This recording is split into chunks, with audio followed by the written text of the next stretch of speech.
everything's slow growing. That looks paired, but that's actually their alternate. Okay. Hey, just so you know, I'm videoing now. Oh, you are videoing. Okay. Yeah. Now, and that's sweet gum. Okay. So That tall one right there. that tall one right there is a sweet gum. Which Okay. out here is fine. You're not gonna worry about gum balls in your house.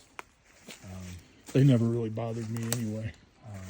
That's sweet gum Okay. right there.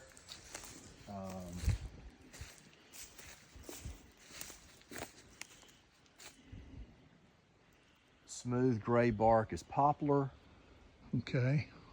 And so you got another 1, 2, 3 poplar right there. All right. Yeah, poplar's the tulip leaf, right? And then now we're down here where we got the little gullies and there's pawpaw scattered. Pawpaws. I am excited about that. Pawpaws scattered in my woods. Yeah, it's pawpaw paradise. So named by Kev. And dogwoods. That's going to be cool. I love dogwoods.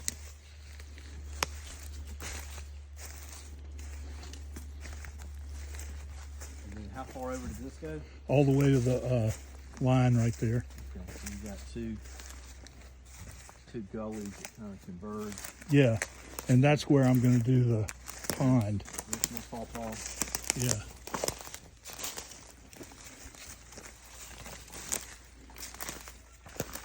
I got you some Christmas fern. Christmas ferns. Nice. Mom used to love those. She used to transplant them and bring them closer to the house. I'll probably fill this gully up with rocks just to kind of help it not erode anymore, you know? Put a liner under it. What do you think? Because when I do my pond, the water's going to come up to right at the base of that oak tree. See?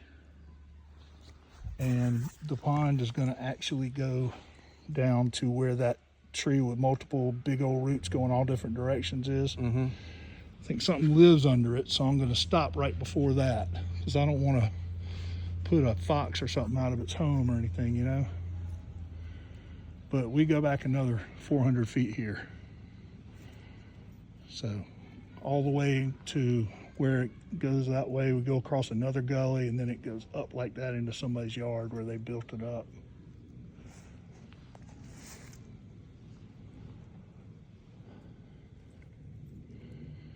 But kind of what I would like to do is, like I told you about the rocks and the stuff here, pump the water from down there. You know, the pond will come up to this oak right here, and then pump the water up here and then have it run back down into the pond. It'll kind of create a whole new kind of habitat. What do you think? If you're going to do that, I would just leave it as not a pond, but Just kind of a gully? a waterfall. Like the whole thing is Like a creek? like a creek. And, Okay. And, you know, maybe have an area right up in there Right. that is sort of a formed basin Okay. that the water could pump to, but not try and broaden this out and excavate. Oh, okay, I make see. it. The more water you've got, Right. the more difficult it is to keep it. Okay. Talk to Jay, because you know, in stream distance is also the longer the run you got where you're trying to recycle through, Yeah, the more it's gotta evaporation pump. you get. Oh, that's right. I didn't think about that. And so you lose water just from evaporation. Now with a shady canopy, that reduces it. Gotcha. So it's kind of a double-edged sword. The more volume you got somewhere, the better it is to contain the volume. Right. But then you get algae growing in that. Okay. That's So true. The more movement you've got the less Gotcha. algae can build up, Right. but then the more evaporation you've got. So Okay. this is like on a scale that I'm helping Tom Rainey, who was my grad school advisor. Okay. He's got a property up in Mills River, and he is just doing stonework as a symbolic stream, Okay. So like a dry bed. dry bed over a huge distance. But then up close to the house, it gives the appearance that this stream bed flows into a moderate-sized reservoir of water. That's where it circulates from. Okay. So it'd be more like, the house is there.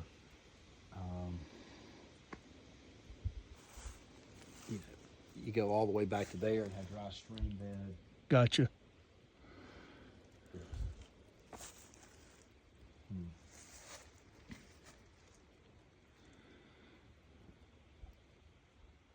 But then you're looking down on top of it. He's got this view like this. Right Oh, in the back really? of his house, it's just, So you can see it cascade down. Oh, Yeah. that's going to be beautiful. yeah. There's just a lot of headache to keeping your volume right. Right.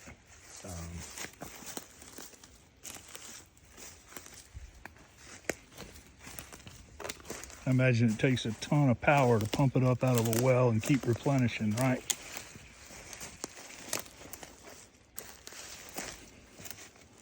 How often has this been managed? I don't think it ever has. This was a hunt club. Because, I'm looking at, there are thousands of red maples. Okay.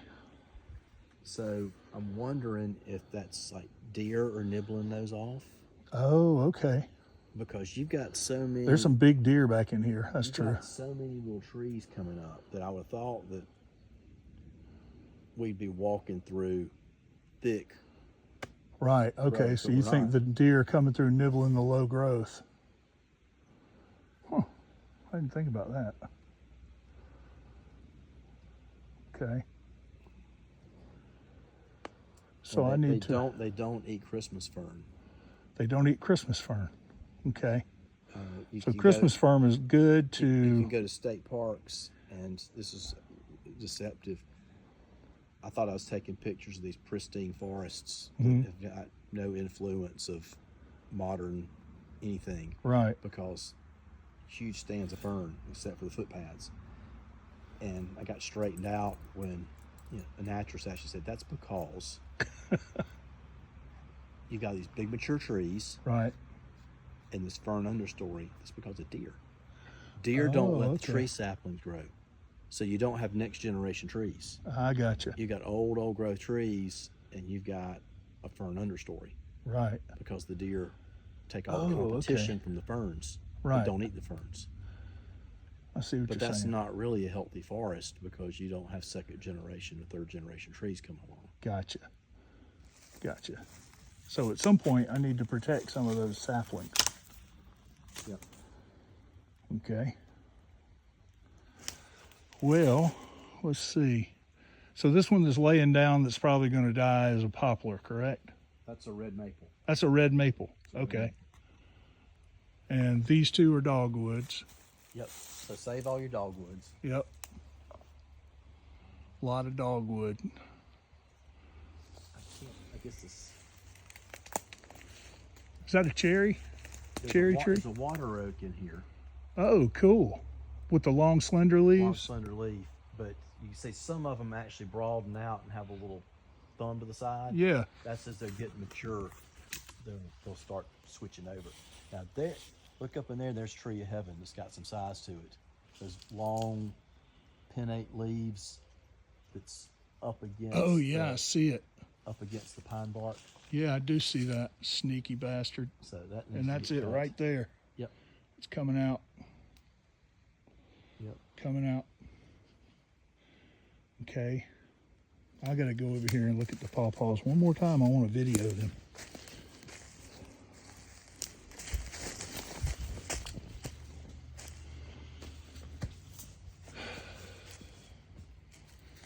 It's my big tree that I'm rolling the dice with. I had mentioned, oh, here's pawpaws right here. I had mentioned on another video I did and put up on my YouTube channel that I was going to try to save this tree, but I don't know if it's breeding mosquitoes. Wonder if I could just drill a big hole in the bottom for it to drain. It probably already is. Oh, okay. So that's just water damage and rotten insect damage right there. Wow. Crazy. It's my mosquito breeder. Very